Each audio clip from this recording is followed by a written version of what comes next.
Hi guys, it's your guy Greg Giants here, and I'm here with another Giants preview. This preview being the Los Angeles Chargers, coming to MetLife Stadium to face the New York Football Giants in this Week 4 matchup.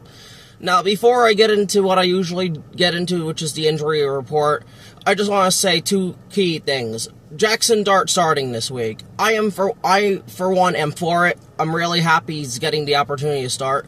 My thing is, I just wanted Andrew Thomas to come back, and he did last week. He was on a snap count. He played well, which was great to see, and he was perfect as usual. See, love him when he's out there. And according to Dable in practice, Thomas has been getting a bigger workload, so he's going to probably end up playing the whole game. I think this is the perfect week to start Dart, and I understand that people that don't want to start Dart because the Chargers defense is a really good, elite, special defense. I get that. But let's see what the kid can do against one of these defenses. Worst comes to worst, his confidence might be shook a little bit, but then he'll play the New Orleans Saints the next week. So maybe he can bounce back. But hopefully he just plays well in general. And then another roster move that I didn't make a video about. Giants sign former Chargers and Falcons kicker Younghoe Koo. I like Younghoe Koo personally. Some kickers just have the yips. Graham Gano himself had the yips in Washington. Kickers are just very streaky. It could take them a while, maybe even years, to be consistent again. I'm just hoping Younghoe Koo is like Graham Gano for us. Not hurt, and not like a Greg Joseph, to where he just kicks a 63-yard field goal against us, beats us, and then does nothing for us. But I'm happy that we have Younghoe Koo, because I think Graham Gano is going to go on IR with his groin. And apparently, Graham Gano shouldn't have even played at all last week when he kicked that 25-yard field goal, but he wanted to do what he could for the team, and I frankly appreciate that. I love Graham Gano. But he's 37 years old, and he just gets hurt way too often. Anyway, gonna get into it now. The Chargers injury report. Both of these injury lists are really big and long, so I'm gonna try to shorten it a bit, but I want to get some important things out. Mekhi Becton, their right guard, I believe, he has a concussion. He didn't practice Wednesday, didn't practice Thursday, and he didn't practice Friday. He has officially been ruled out by the Los Angeles Chargers, which is really good for the Giants, so we could maybe take advantage. And then their center, Bradley Boozman, a back injury. He didn't practice Wednesday at all. He was limited on Thursday and limited on Friday, but he was also just ruled out by the Chargers, so that's great. 3 of their starting offensive linemen, because we have to also include that people forget about, their starting left tackle, Rashawn Slater, who tore his Achilles in practice just before the season began. It really sucks, because I loved Rashawn Slater, and I love seeing him play, but, so, 3 out of their 5 offensive linemen are out. Anyway, one of their receivers, Darius Davis, with a knee, he didn't practice all week, he's out. One of their defensive linemen, Deshaun Hand, with a back. He was limited on Wednesday and then full the next 2 days. He is good to go. He's going to play.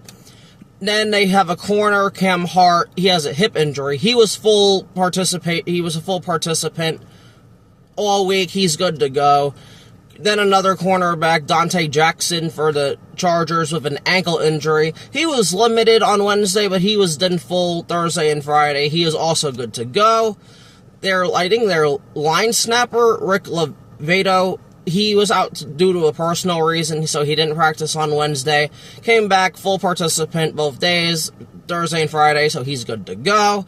Then they have another DB, Elijah Molden, hamstring. He was limited all week. He is questionable, so we'll see what happens with him.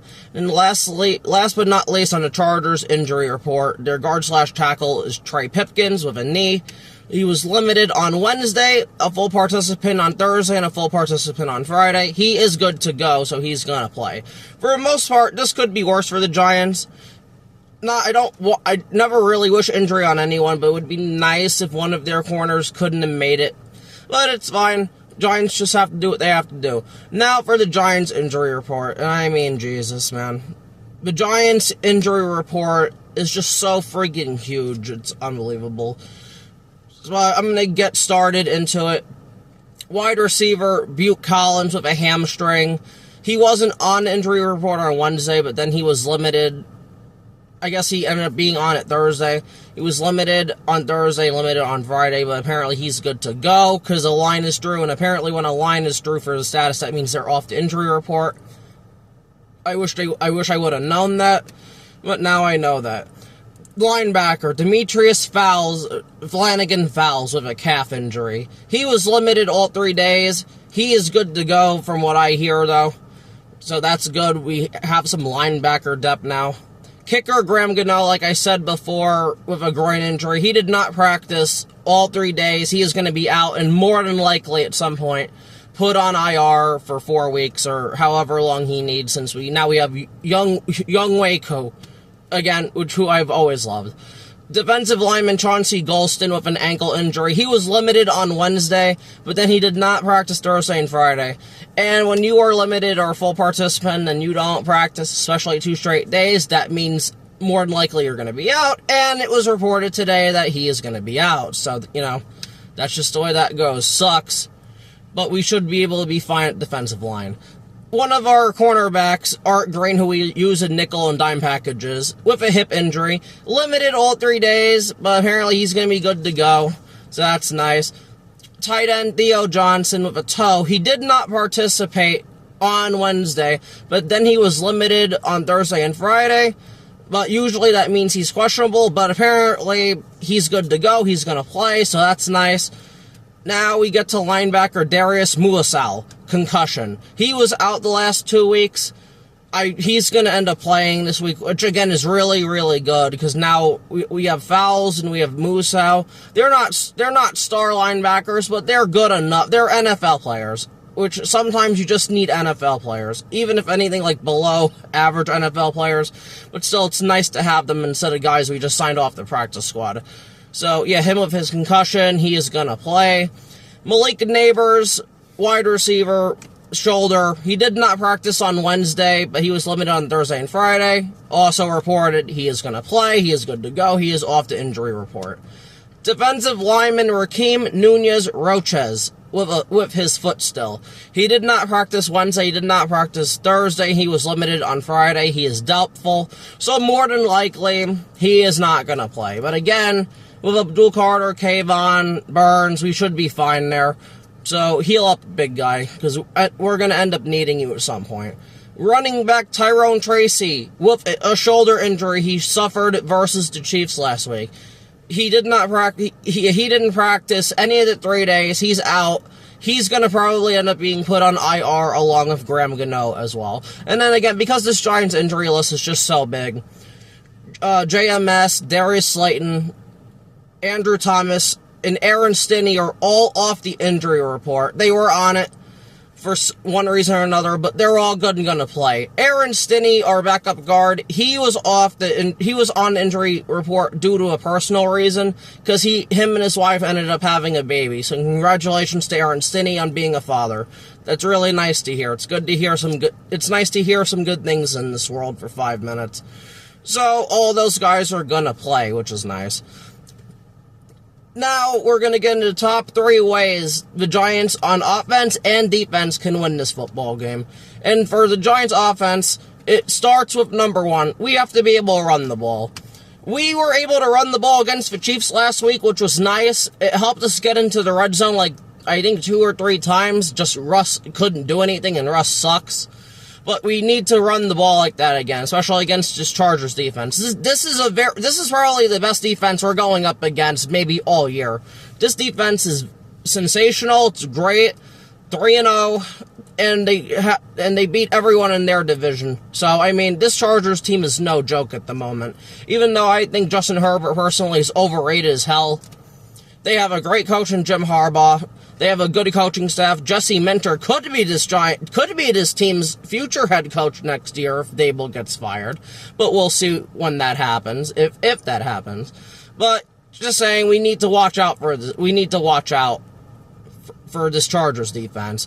Number 2, and this is also a very important one, Malik Neighbors needs to be involved early and often. There's no excuses. Literally none.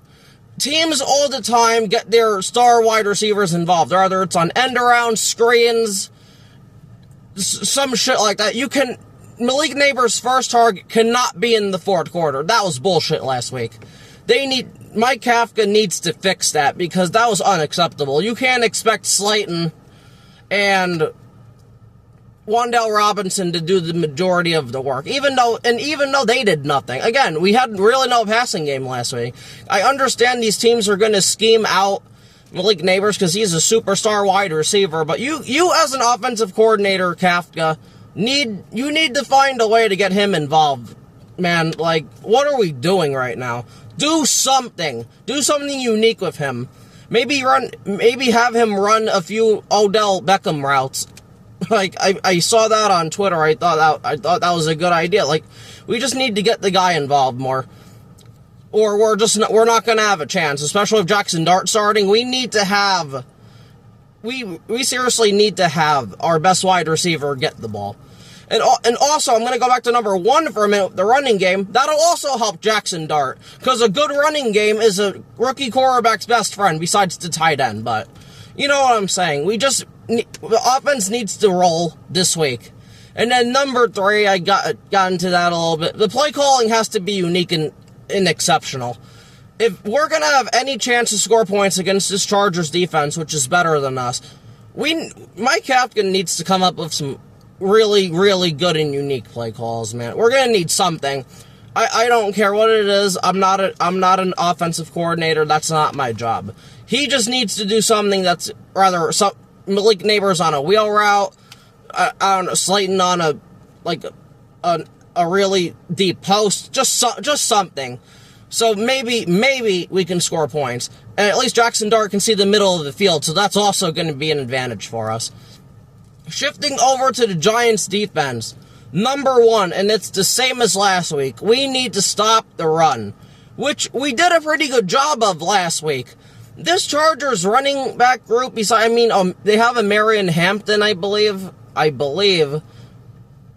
think. He might be a Bronco or a Charger. I believe Hampton's a Charger, though. We need to stop the run game no matter what. Because that's what Harbaugh and the Chargers like to do. They just like to run and pound the ball down your throat. Even though they have Herbert, they are still a run-first team. If we can stop the run and make them one-dimensional, we'll have a really good chance of winning this football game. So that's what has to happen. And also, I forgot to mention the injury report because it wasn't on there. One of their running backs, I don't know if their starter, Najee Harris, I believe tore his ACL, so he's out the year. So I guess that's a little bit of a break for us, but Najee Harris is an okay running back. We still need to stop the run regardless, though.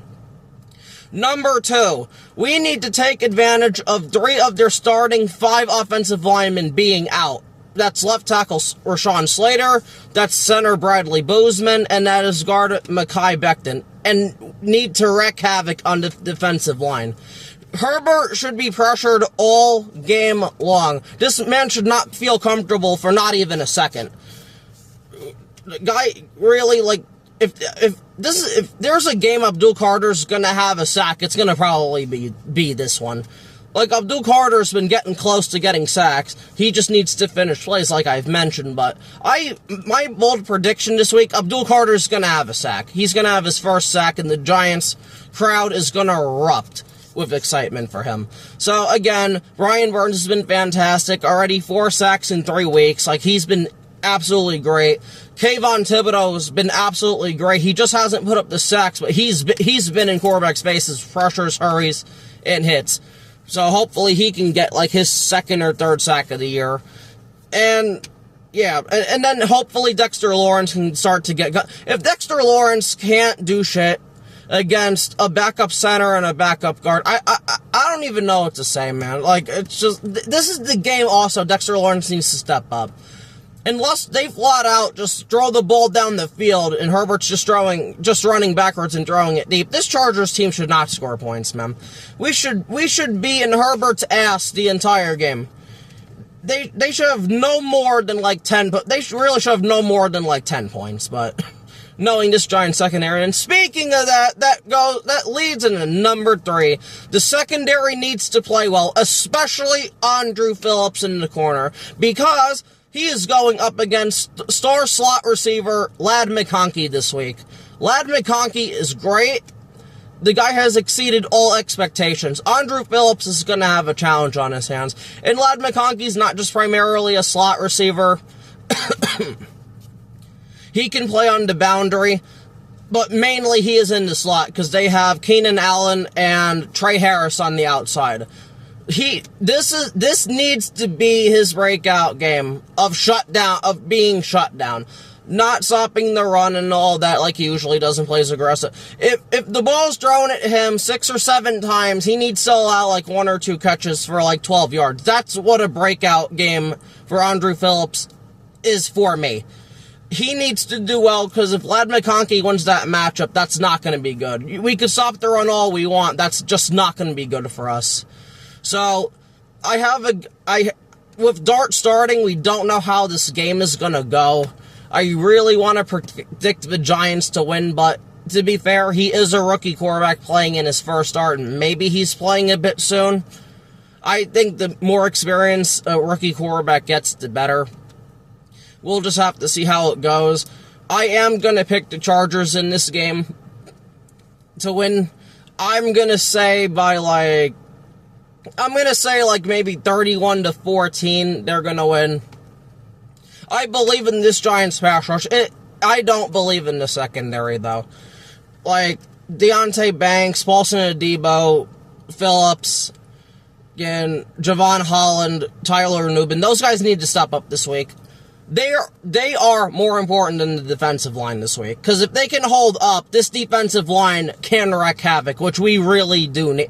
This should be a game where this defensive line gets like 2 or 3 sacks because the secondary is covering it up. I understand the Chargers have weapons, but you guys are NFL players too, though. You need to step up. This is going to be the secondary's big game. So, again, 31-14 is going to be my prediction for the Chargers. I really, really hope we can win. It would be the first time a rookie quarterback for the Giants wins their first start since Phil Simms in 1979. So that would really be good for us. That would boost morale. That would change how we feel on this season. Winning here would be excellent for us. It would make veterans in the locker room happier and wanting to try harder. Man, imagine if he wins. Anyway, that's going to be it for me. You'll get another video right after the game on Sunday as usual. Hopefully I'm happier, because I really want to be happy. I'm tired of ranting and shit, but this team does deserve it. So hopefully we win, though. Let's go, Giants. Thank you for watching. Please like and subscribe and share. And again, let's go, Giants.